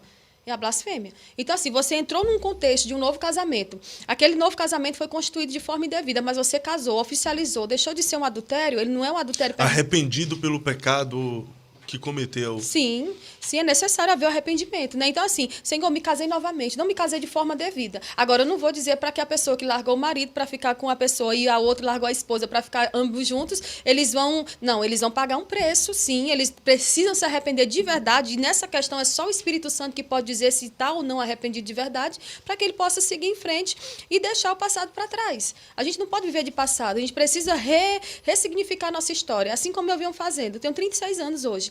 Então, assim, hoje, olha tudo que eu passei. Eu convivi com muita rejeição, eu convivi com muita agressão, eu convivi com muita palavra de maldição, de humilhação. Então, se eu tivesse parado por causa disso, eu não estava aqui agora. Se eu tivesse... A depressão não me venceu, a síndrome do pânico não me venceu. Houve um tempo de tanta crise que eu tinha, que eu achava toda hora que estava infartando. Então, eu chegava do hospital, começava a passar mal e voltava. Até que eu encontrei um tratamento, um pastor que trabalha com quiropraxia, e ele foi cuidando de mim mais ali no conselho, no aconselhamento, e trazendo à minha memória que aquilo ali não era uma doença física, era algo mais espiritual e sentimental também. Então, o Senhor foi me curando, me capacitando, e hoje eu estou aqui falando para pessoas. Eu estou aprendendo, eu estou estudando, mas eu sou radical com relação ao que a Bíblia diz. Então, assim, para um novo casamento, o respaldo é a traição. Se houve traição no meu casamento, no meu primeiro casamento, houve traição de ambas as partes. Por quê? Porque algumas coisas eu passei e hoje eu vejo que são... se você se cala, é como se você estivesse aceitando, concordando. Então, é uma traição também. Porque se hoje você está passando por uma situação, alguém está te assediando, e você chega para a pessoa e corta o mal pela raiz ali, e vai e segue a sua vida, e fala com quem deve, e nisso também já entra, é porque uma coisa vai chamando outra. Agora, imagina uma coisa, se você não tem um pastor confiável, e tem um obreiro da igreja te assediando, e você não tem coragem de chegar ao pastor e dizer assim, olha, pastor, está acontecendo essa situação, porque o pastor é amigo do obreiro, né? Aí, no final das contas, o que vai acontecer? Você vai voltar lá para a estaca zero e o obreiro vai continuar na posição. Isso aconteceu comigo em alguns contextos, e as pessoas ainda usaram contra mim. Porque eu nunca fui de abrir muitas coisas, mas também nunca fui de me silenciar. Uma vez que alguém vem me expor, uma vez que alguém... Eu preciso dar a minha versão dos fatos. As pessoas dizem, o justo não se justifica. Tem coisas que você não deve se justificar.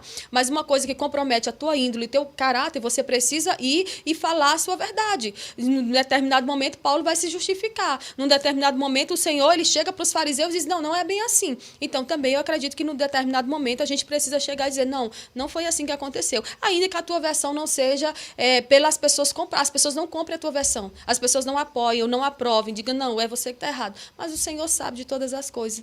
E o que me consola hoje é isso. Todas as pessoas que me prejudicaram na caminhada, um dia elas estarão diante de Deus. Amém. Mas eu louvo a Deus que eu estou aqui hoje. Que bênção. Você que acaba de chegar em nosso canal e ainda não é inscrito, talvez você quer interagir conosco aqui no bate-papo, mas não está conseguindo, é porque o Léo ali, a nossa produção, ele só libera o bate-papo depois que você se inscreve. Então se inscreva em nosso canal, após 3 minutos, ele já vai liberar o bate-papo para que você possa interagir conosco, porque hoje estamos aqui com a missionária Ruth Benigno, onde ela está contando um pouco de suas experiências para nós e também compartilhando um pouco do depósito que Deus tem feito na vida dela. Missionária, e como se livrar da culpabilidade? Porque eu penso que todas as pessoas, a maioria que eu converso, que veio de um divórcio, ela sofre com esse sentimento de culpa. E pode ser que você também sofreu com esse sentimento de culpa, mesmo estando vivendo uma nova vida já, um novo casamento, enfim. Como se livrar desse sentimento de culpa? Olhando para Jesus, porque assim, quando eu olho para as mulheres da genealogia, como eu já falei, eu vejo que todas elas eram mulheres ligadas de uma certa forma a algo negativo. Por exemplo, Tamar. Tamar se vestiu com veste de prostituta para seduzir o sogro. Raabe era prostituta, Ruth era moabita. O povo de Moabita se originou de um incesto entre Ló e uma de suas filhas. Aí a gente vê Betseba, uma adúltera. Aí a gente vê Maria, uma menina pobre. Era pura, mas era pobre. É tão tal que o povo de Israel ainda hoje espera o Salvador, porque eles acreditam que o Salvador não pode ter vindo de uma menina tão pobre, de uma virgem pobre. Não foi assim. Então, assim, se a gente analisar aquilo ali, todas aquelas mulheres tinham tudo para não estar ali. Por que não coloca Ana? Por que não coloca Débora? Por que não coloca Esther? Por que não colocam mulheres que tinham uma vida digna, como algumas pessoas já chegaram para mim e disseram, eu nunca divorciei. E aí a vontade que você tem é dizer, mas nem por isso você é melhor do que eu, porque você não sabe o que eu passei para chegar até aqui. Então, assim, como se livrar desse sentimento de culpa? Sabendo que em Cristo todos os nossos pecados foram lançados no mar do esquecimento. Sabendo que o Senhor tem novidade de vida para nós todos os dias. Sabendo que aquele que confessa e deixa alcança misericórdia. Sabendo que aquele que tem a última palavra a nosso respeito, ele decide nos chamar de filho. Foi assim que Jesus fez com a mulher do fluxo de sangue. Filha, eu te curo, eu te libero desse mal que tu está enfrentando hoje. A mulher samaritana, 6 maridos. O 5, que ela estava com ele não era dela. Jesus fala o quê? Libera uma cura para a vida dela, libera uma palavra, libera uma água para ela, que quando ela vai, ela leva essa água e todas as pessoas da cidade dela são convencidas por aquilo que ela disse. Imagina se alguém acreditaria numa narrativa hoje de uma mulher que teve 5 maridos, que está com ela hoje não é dela. Né? Então, assim, olha para própria Maria Madalena, o Senhor repreende, expulsa dela 7 demônios. Ela é o quê? Ela vai trabalhar no serviço, ela vai trabalhar servindo Jesus. Jesus veio para dar visibilidade para as mulheres, sim. Ele veio para dar uma história nova e ele tem mudança de vida para todos nós. Basta que eu e que cada uma que está passando por uma situação difícil se posicione. Basta que a gente tome a iniciativa de dizer, isso aqui não vai me matar. Porque se eu estou viva é porque Deus tem um propósito na minha vida. Então, se ele tem um propósito, eu vou ficar de pé e vou ressignificar essa dor. Então, assim, hoje eu não me culpo mais pelo que passou, porque tem coisas que você não é responsável. Semana passada eu fui no aniversário. A moça falou para mim, meu bolo ficou horrível. Eu disse, não, mas você não tem culpa, não foi você que fez. Você encomendou no lugar errado, você fez o seu melhor. Todos nós estamos lutando para fazer o melhor. E outra, quando você vai ouvir alguém que divorciou, se você ouvir só uma parte, você compra aquela narrativa e deixa a outra como, né, o demônio ali da história. Não, toda história tem dois lados. Sim. Entende? Então, assim, aqui ninguém... todo casamento, quando se acaba, a culpa é dos dois. Tem um que está lutando mais, mas em algum momento ele falhou. Tem alguém que está... Eu conheço uma mulher no Goiás, que quando a gente foi trabalhar lá na cidade, ela dizia assim, pastora, é o seguinte, eu e meu esposo trabalhamos a semana inteira e eu só tenho vida íntima com meu esposo no final de semana. Se ele quiser, assim, se ele não quiser...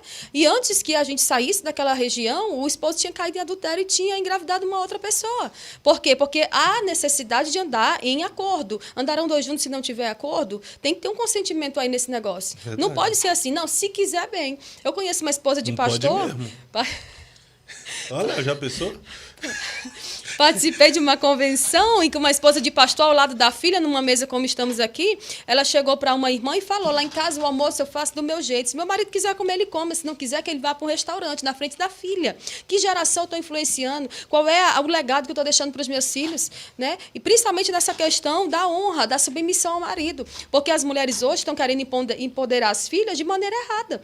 Como? Para que ela se sobressaia. Não só se sobressaia nas outras áreas da vida, mas principalmente dentro de casa. Quem manda ali é ela, a última palavra é dela. Então, a mulher ela tem que servir o marido em todas as áreas. E o marido também responder de forma recíproca para a esposa. É desse jeito, é desse jeito. Você falou aí sobre assédio. Tem assédio dentro da igreja? Tem, sim. É tão tal que agora a gente tem um canal aí, né, que está sempre divulgando aí os casos de pastores, né? Não só com outras Qual mulheres. Canal? Mas daí não dá, né? Mas, assim, não só tem um pastor, na verdade, em Brasília... o pastor Anderson Silva, né? Sim, que ele expõe essas situações de não só de assédio, mas em que também pastores, eles não caem só com mulheres, mas com homens e até mesmo com crianças. Então, tem muita coisa grave, tem muita coisa feia acontecendo no nosso meio. Você já sofreu assédio, que você falou aí? Sim, eu passei por situações muito constrangedoras em que, assim, eu não tinha culpa, mas hoje eu digo para as mulheres, não andem sozinha, anda com uma amiga, anda com um filho, para que você esteja respaldada. Porque no momento da adversidade, que alguém construir a narrativa a teu respeito, porque hoje tudo tem print, tem áudio, tem foto, tem vídeo, né? Mas, assim, se alguém tentar construir algo a teu respeito e dizer ela estava em um lugar em que ela não estava, você vai conseguir provar. Não, eu estava com essa pessoa, eu verdadeiramente estava fazendo isso, porque antigamente não tinha isso, né? Então, se você passava por uma situação, você era exposto e você ainda ficava como ruim. Já aconteceu e eu não desejo isso para ninguém. Porque aí pinta-se, a esposa do pastor principalmente, pinta a irmã como a Jezabel da igreja. E as outras ali, né, que são as vítimas, vão ser apoiadas. Eu passei por uma situação de um fato consumado em 2013 e foi uma questão de exposição em que todo mundo ficou sabendo a versão por mim. Eu não precisei esperar ninguém contar. Eu me arrependo, eu me envergonho, mas eu penso que você tem que ser muito homem, muito mulher para segurar aquilo que você fez. Eu cheguei e expus. Fui diante da igreja pedir perdão. A partir dali, eu só toco no assunto quando alguém fala. Por quê? Porque não é uma irmã que derruba um pastor. É um pastor que está há 5 meses flertando com você, te mandando mensagens, prometendo o mundo e o fundo, e você se vê ali naquela situação de luta, e a carne ela vai ser fraca quando o espírito não está sendo forte, e muitas mulheres estão caindo. Tem tanta mulher, né, no nosso contexto pentecostal, principalmente, que eu vejo que a maioria dos escândalos que acontecem com relação a essas coisas são no contexto pentecostal, que não há tanto ensino para isso, porque as igrejas hoje não estão muito preparadas ainda para lidar com pessoas que divorciaram, principalmente se forem mulheres. Elas ficam lá no cantinho, a paz do Senhor, irmã, Deus te abençoe, amém.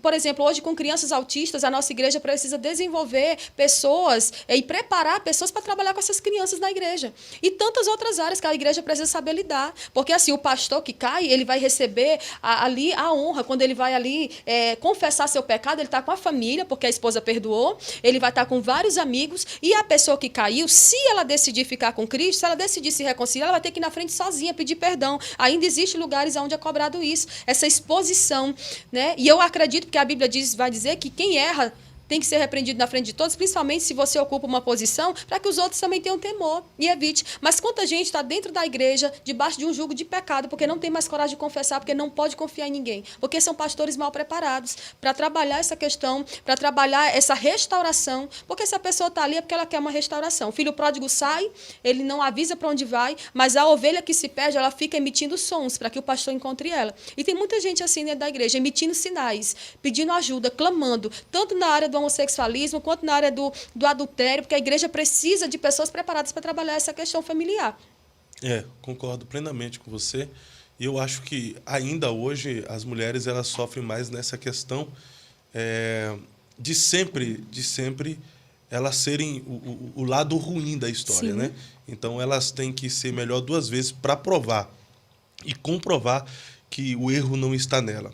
Mas, enfim, existe também as mulheres Jezabéis, né? Sim. A gente não pode negar o fato também que existe as Dalilas, existe as capetas aí que quer derrubar os obreiros, os servos de Deus. Né, Léo? Não existe? Existe sim também. Mas aí, nesse caso, dá para você identificar. A Bíblia diz que a gente conhece os frutos, conhece a árvore pelos frutos que ela está dando, né? Então, pelo seu fruto conhecerei. Se é uma pessoa que é leviana, se é uma pessoa que anda vestida de forma indecente, se é uma pessoa... Eu penso que a mulher do pastor tem que estar preparada justamente para isso. É nessa hora que ela vai entrar como pastora, para pastorear essa pessoa que está agindo dessa maneira. Ela precisa... Eu penso que as igrejas elas devem ter um grupo especializado para chamar essas pessoas na retranca. Porque, por exemplo, meu esposo pastoreou uma igreja no interior do Goiás, tinha moças que chegavam na igreja, sentavam na frente, dobravam a perna, virava a perna para ele. E aí, como que a gente reage diante de uma situação como essa? Meu esposo, ainda no Maranhão, ele servo de Deus tem que ter domínio próprio. Mas aí tem hora que você precisa ir lá e encaixar a pessoa no domínio próprio, né? Não vai descer ao nível, mas, enfim. Teve uma época em que meu esposo, assim que nós nos casamos, ele foi diretor de uma escola de profetas lá no Maranhão, algo só voltado para os jovens. E aí, no meio ele disse para mim, minha filha, eu preciso que você fique indo comigo todos os encontros. Eu disse, mas para quê? Você disse que a maioria são rapazes. Ele disse, não, mas pode ser que aconteça algo, então é bom que você esteja comigo. Enfim, eu fui. Quando eu cheguei lá, nos horários de intervalo, as moças chegavam para ele e diziam, você quer um lanche? Ela olhava para mim, e aí, coisinha? Tu quer também?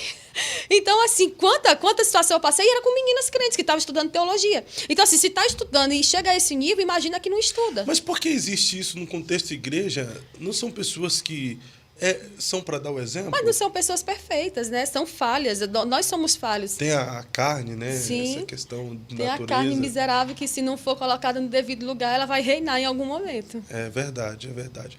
Hoje a senhora também é pregadora, né, pastora missionária, pastora? Eu vou te dizer, viu? Me deixe, viu?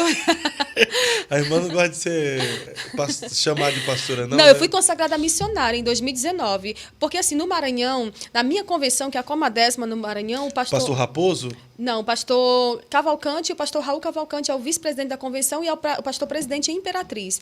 O pastor Raposo é de São Luís. Ah, ele é de São Luís. E o pastor Zé Gomes também. Então, assim, em 2019 eu fui consagrada missionária. Por quê? Porque toda esposa de diácono, presbítero, evangelista e pastor, elas são consagradas a missionárias. Então, a gente tem esse hábito de chamar as mulheres de ter esse título de missionária. Mas todos nós somos missionários. O que a gente faz como pregador da palavra? A gente saqueia o inferno para povoar o céu. A gente vai em busca das almas perdidas. A gente vai pregar a verdade. Se bem que tem uns pregadores que só querem revelar o CPF, a placa do carro, a idade. Mas, assim, eu penso que a gente é chamado para isso, né? Mas, assim... Eu tenho desenvolvido esse chamado que Deus ele vem aperfeiçoando cada dia na minha vida. Eu louvo ao Senhor, eu prego a palavra também, mas eu estou aprendendo. A vereda do justo é como a luz da aurora. Esse versículo eu cito todos os dias para mim, assim como eu cito Romanos 8, do 31 ao 39. Diante de tudo que eu passei, se Deus está comigo, pode se levantar o mundo todo. 31 a 39? Cita aí para eu ver, Cito. deixa eu ver.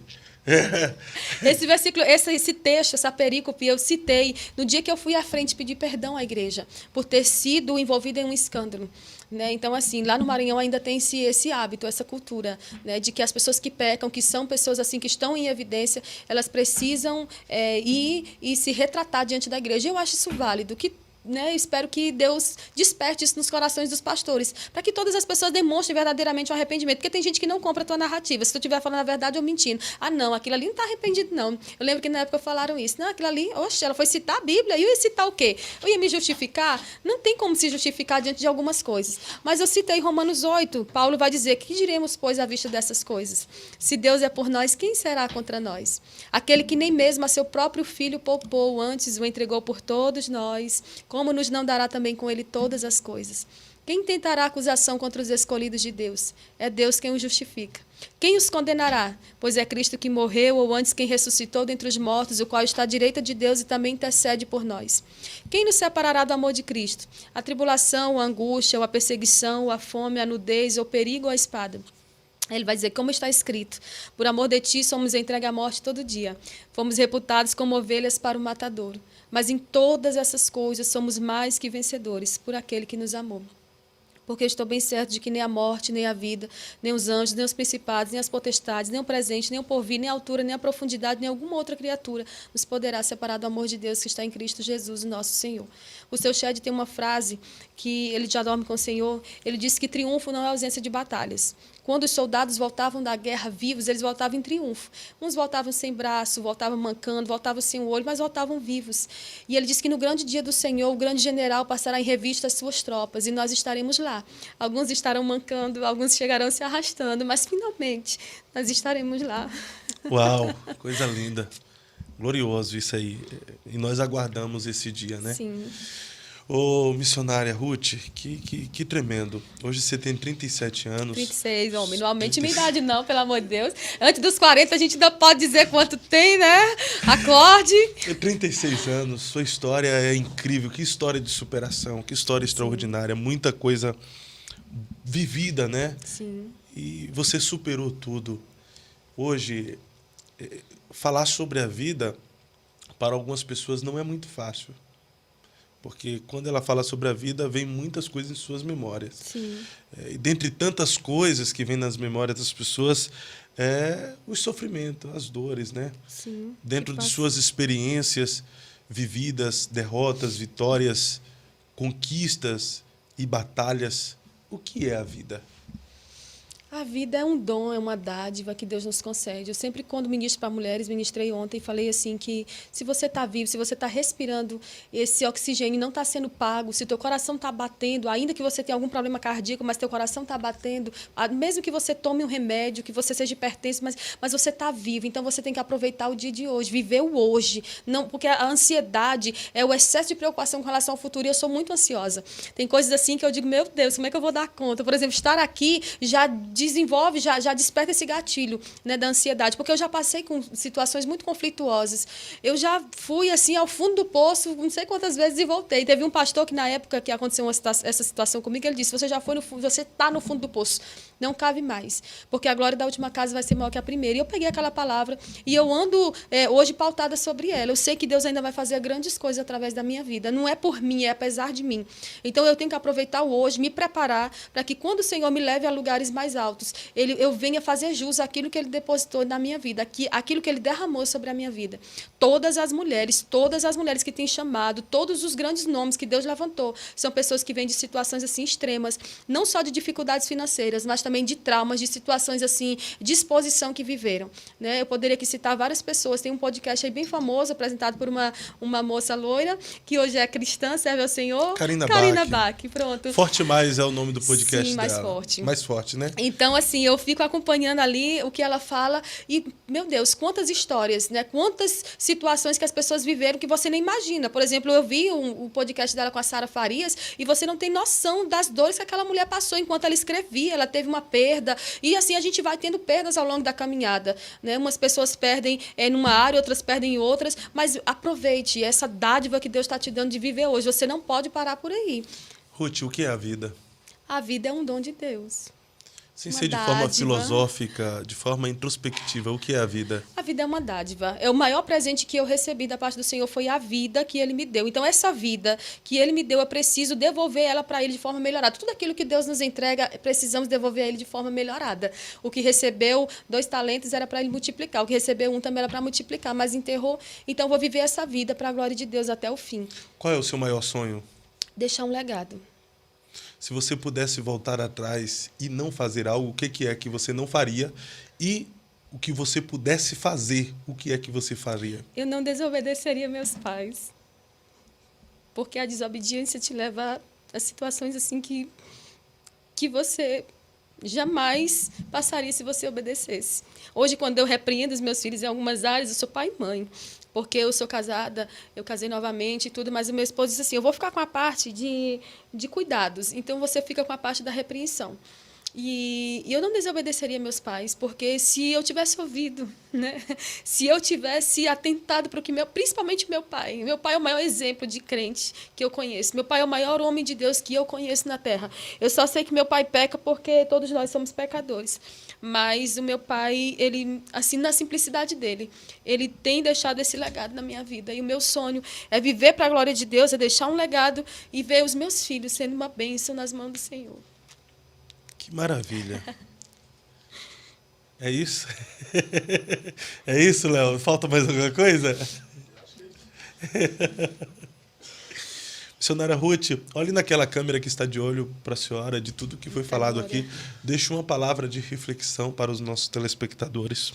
Então, querido, você que é o improvável, você que é o menor da casa, você que ninguém valoriza a tua história, ou o teu sonho, ou o teu legado, continue perseverando, continue firme naquilo que Deus tem te direcionado, porque eu sei que ao tempo dele, todas as coisas serão esclarecidas e a vitória vai chegar na tua mão. Não desista, continue cavando, continue plantando, continue, ainda que isso te custe lágrimas, dedicação, tempo. Hoje eu vejo muitas mulheres, por exemplo, que estão em ambientes festivos e em que eu não sou convidada, mas enquanto elas estão lá, eu estou em casa estudando. Eu sei que ao tempo devido e oportuno o Senhor vai fazer acontecer.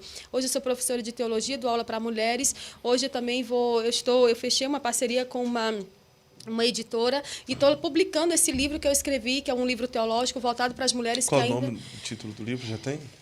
Como eu uso como uma apostila ainda, é Academia de Pregadoras, mas eles estão ressignificando lá o nome, porque não pode ficar muito parecido com o projeto que já tem aí, né? Mas, assim, eu dou aula para mulheres e eu vejo que elas, coisas mínimas da palavra, elas ainda não conseguem decifrar, porque elas não estudaram. Então, a gente precisa se preparar, precisa estudar, precisa plantar, porque eu sei que ao tempo devido, o Senhor, Ele vai produzir uma colheita para a nossa plantação. Missionária Ruth, muito obrigado por ter aceitado o convite. Agradeço. Foi muito bom ter a senhora aqui com a gente. Obrigado por se doar em compartilhar tudo que Deus tem depositado na tua vida. Eu sei que a primeira vez numa mesa como essa é difícil. Foi até difícil para mim também, porque... Tô vendo? A irmã foi falando as minhas pautas bem adiantado. É forte. É forte. Mas foi uma bênção. Eu estou saindo daqui hoje bastante edificado aí com essa palavra. E eu vou quebrar o protocolo aqui. Eu vou até pedir para você orar, tá?